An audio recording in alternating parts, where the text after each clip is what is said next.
Students, last lecture में मैंने आपको 6.1 के 2 क्वेश्चन के बारे में डिस्कस किया था। नेक्स्ट थर्ड क्वेश्चन देखो, फाइंड द रेशियो। वैसे मैंने आपको पीडीएफ सेंड कर दिए हैं, बस मैं आपको जस्ट हिंट दूंगी इस वीडियो में, ठीक है।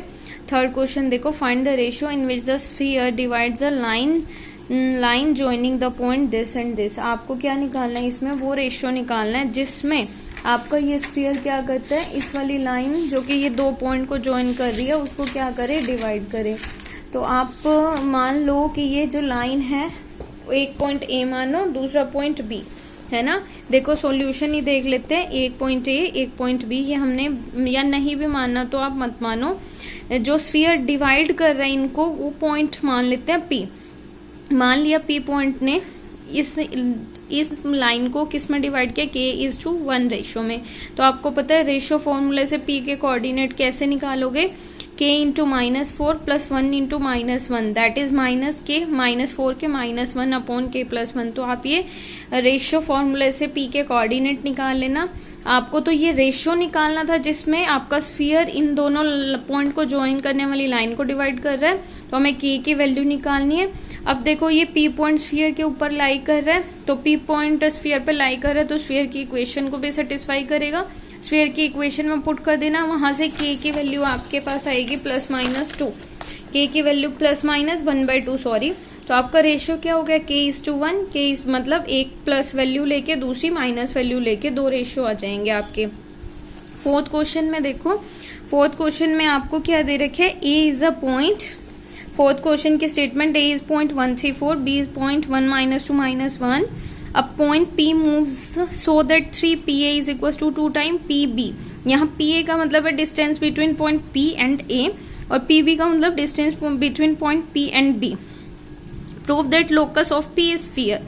आपको इस कंडीशन को यूज करके p पॉइंट का लोकस निकालना है। हाँ जी, जिस पॉइंट का लोकस निकालते थे हम उसके कोऑर्डिनेट x1 y1 z1 मानते थे, तो p के कोऑर्डिनेट माने। यहाँ से distance between p and a point निकालो डिस्टेंस फॉर्मूले से, x1 - 1 whole square plus y1 - 3 whole square plus z1 - 4 whole square under root is equal to, ऐसे ही p distance between point p and b निकाल के वैल्यू रख दो, दोनों तरफ स्क्वायरिंग ले लेना। अब क्योंकि p पॉइंट का लोकस निकालना है तो x1 y1 z1 में इक्वेशन निकालनी है, उसको छोड़ के बाकी उस इक्वेशन में सारे कांस्टेंट वैल्यू होनी चाहिए। तो जब आप इस इक्वेशन को सॉल्व करोगे आपको ये x1 y1 z1 में इक्वेशन मिलेगी। x1 y1 z1 को छोड़ के बाकी सारे आपको गिवन नंबर है।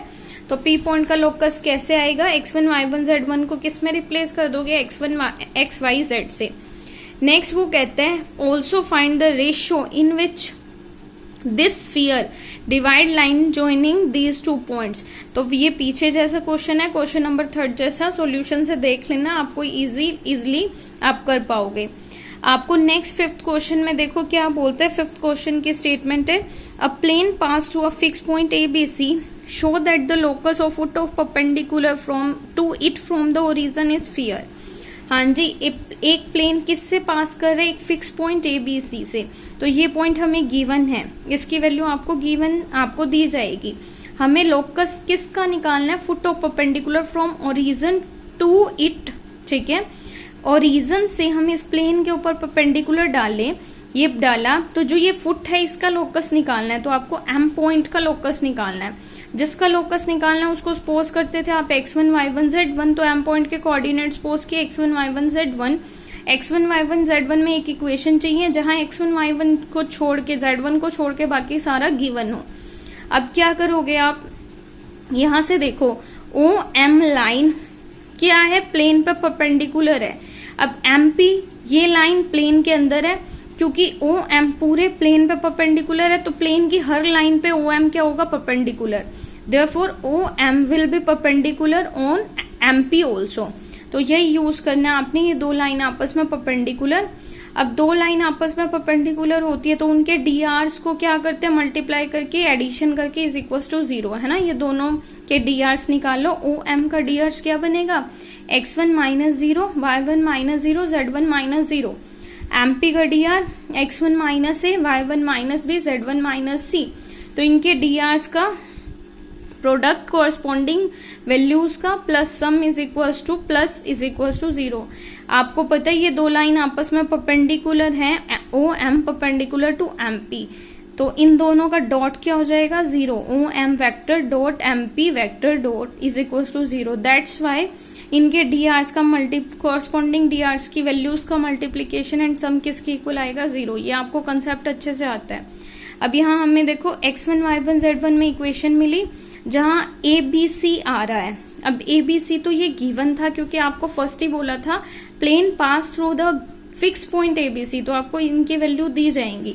तो हमें ये इक्वेशन ऐसी मिली जो x1 y1 z1 में है, जहां x1 y1 z1 को छोड़ के एबीसी है वो हमें गिवन है, तो ये आपको लोकस मिल गया। बट अभी क्या करोगे, इसमें x1 y1 z1 को x y z से रिप्लेस कर दोगे। नेक्स्ट जो क्वेश्चन 6 है उसका कंसेप्ट थोड़ा सा देखो। आपको क्या कहता है, वो फ्रॉम पॉइंट 1 - 2 से लाइन ड्रॉ करते हैं, लाइन इस स्फीयर को मिलती है, ठीक है। अब वो कहते हैं कि जब लाइन मिलती है इस स्फीयर को तो ये लाइन 2:3 रेशियो में डिवाइड हो जाती है।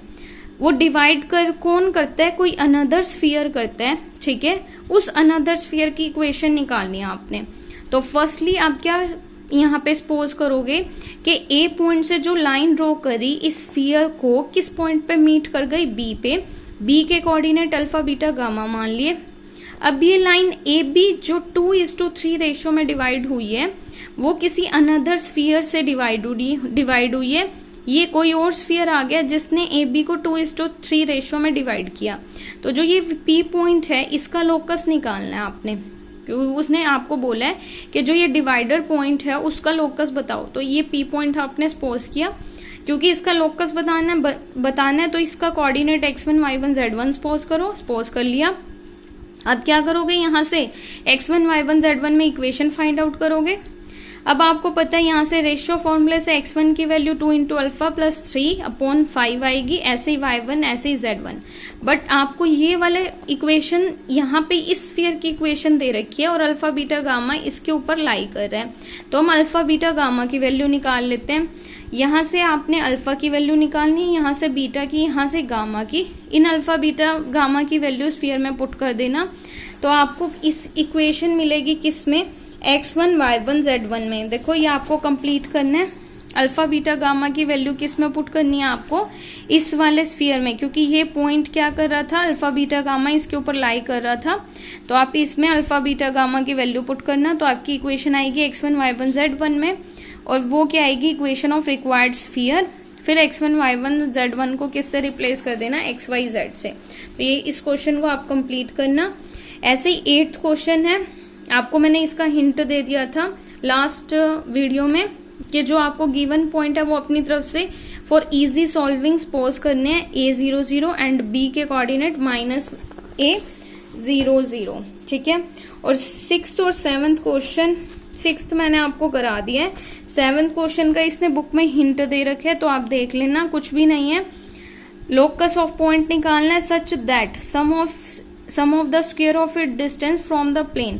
पॉइंट का प्लेन से डिस्टेंस और उनका स्क्वायर, फिर सम किसके इक्वल दे रखे, 9 के। तो ये एक इक्वेशन बन जाएगी। इस इक्वेशन को सॉल्व करके ये आ जाएगा, क्योंकि आपने पी पॉइंट इसका लोकस निकालना था, तो इसमें x1 y1 z1 की जगह क्या रिप्लेस कर दो, x y z। तो ये आपका रिक्वायर्ड आंसर आ गया। तो आप इस क्वेश्चन को कर लेना, नहीं आए तो पूछ लेना।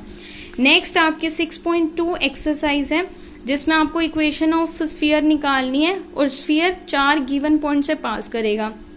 इस क्वेश्चन को करने के लिए सबसे अच्छा मैंने आपको एक्सरसाइज का क्वेश्चन सॉल्व किया है 6.2 का 3rd पार्ट। देखो, जब भी आपको ये बोले कि इक्वेशन ऑफ स्फीयर निकालो और 4 पासिंग पॉइंट दे, तो आपको क्या करना है, सबसे पहले ये general equation of sphere suppose करनी है कि ये मेरी इक्वेशन ऑफ स्फीयर जो कि जनरल है वो है। अब ये स्फीयर 4 पॉइंट से पास कर रहा है, तो ये 4 पॉइंट एक्स वाई जेड की वैल्यू रख के 4 इक्वेशन बना लेनी है। तो आपके पास 1 2 3 4 4 इक्वेशन आएंगी। अब देखो, आपको अगर ये स्फीयर की इक्वेशन निकालनी है तो इसका मतलब आपने पहले ये सपोज किया था, यहां से आपको कि 4 इक्वेशन मिली u v w d में। तो आपको इनको सॉल्व करके UV/W/D की वैल्यू निकालनी है और फाइनली इस इक्वेशन में पुट कर देनी है। तो आपको रिक्वायर्ड इक्वेशन ऑफ स्फीयर मिलेगी जो कि इन 4 पॉइंट से क्या कर रही है, पास कर रही है। तो मैं आपको इन 4 इक्वेशन को सॉल्व करने का एक इजी मेथड बता रही हूँ जिससे आपको कंफ्यूजन नहीं होगी।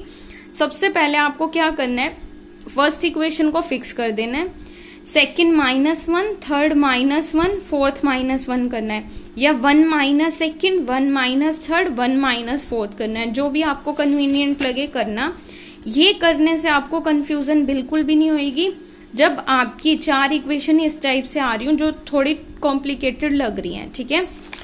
तो जब आपने किया 1 - 2, 1 - 3, 1 - 4, या 2 - 1, 3 - 1, 4 - 1, तो आपको ये न्यू इक्वेशन मिली। देखो 2 - 1 करके 5th इक्वेशन, ऐसे ही 3 - 1 करके 6th इक्वेशन, और नेक्स्ट यहाँ से 4 - 1 करके 7 इक्वेशन। अब जो ये 5th, 6th, 7th है वो UV/W में आ जाएगी, ठीक है। अब इनको क्या करो, आपस में सॉल्व करो। मैंने क्या किया, 6 + 5th किया। 6 + 5th क्यों किया, 5th + 6 क्यों किया, क्योंकि 5th में -W था, 6 में +W है, तो वो W क्या हो जाएंगे, कैंसिल। ऐसे ही 7th -6 किया ताकि W का यहाँ से भी मैं एलिमिनेट कर पाऊं। तो ये 7th इक्वेशन, सॉरी ये 7th, ये 8th है ना। अब ये नहीं, 7th और 6 को सॉल्व करना है, और 7th और 6, अभी आपने 5th और 6 को सॉल्व किया था, अब 6th और 7 को देखो। हमने W, क्योंकि 5th और 6 से आपने 5th और 6 दो इक्वेशन से आपने W को एलिमिनेट किया। सेम काम आप 6th और 7th के साथ करोगे W को एलिमिनेट करने का। 6th और 7th में क्योंकि यहाँ W प्लस है तो दोनों को माइनस कर दो, दोनों को माइनस किया आपने तो आपका W एलिमिनेट हो गया। अब जो न्यू इक्वेशन 8th और 9th आई इसमें U और V की टर्म्स है, तो सिंपली आप दो इक्वेशन है इनको सॉल्व कर सकते हो, दोनों को ऐड कर दो, U की वैल्यू आ जाएगी, और U की वैल्यू आप एक में इसमें यूज करना, आपको V की वैल्यू मिलेगी। ऐसे ही बैक पुट करके आप W और D की वैल्यू निकालना। तो ये ऐसा मेथड है जिससे आपको कंफ्यूजन बिल्कुल भी नहीं होगी। एक को फिक्स करो, जो ये स्टार्टिंग की 4 इक्वेशन बनेंगी, एक को फिक्स करो, बाकियों को उनमें से माइनस करके 3 इक्वेशन बनाओ जो कि UV/W में आएंगी। फिर उन तीनों को ऐसे ही सोल्व कर लो, एक मतलब ठीक है। जैसे मैंने अभी आपको बताया, ये आपके पास 6, 7, 8 था, हमने W को एलिमिनेट कर दिया था। फिर जो 8th और 9th आएगी आपको 2 वेरिएबल में मिल जाएगी। तो ये बहुत बेस्ट वे है 4 इक्वेशन को सॉल्व करने का। तो जैसे UV/W/D की वैल्यू मिल जाए, आप गिवन इक्वेशन में पुट करो, रिक्वायर्ड इक्वेशन ऑफ स्फीयर मिल जाएगी, ठीक है। तो अभी आप यहाँ तक करो। नेक्स्ट लेक्चर में आपको इसकी एक्सरसाइज के थोड़े से क्वेश्चन के बारे में हिंट देना है, ठीक है। तो कहीं पे भी कोई भी प्रॉब्लम हो तो आप मैसेज कर देना।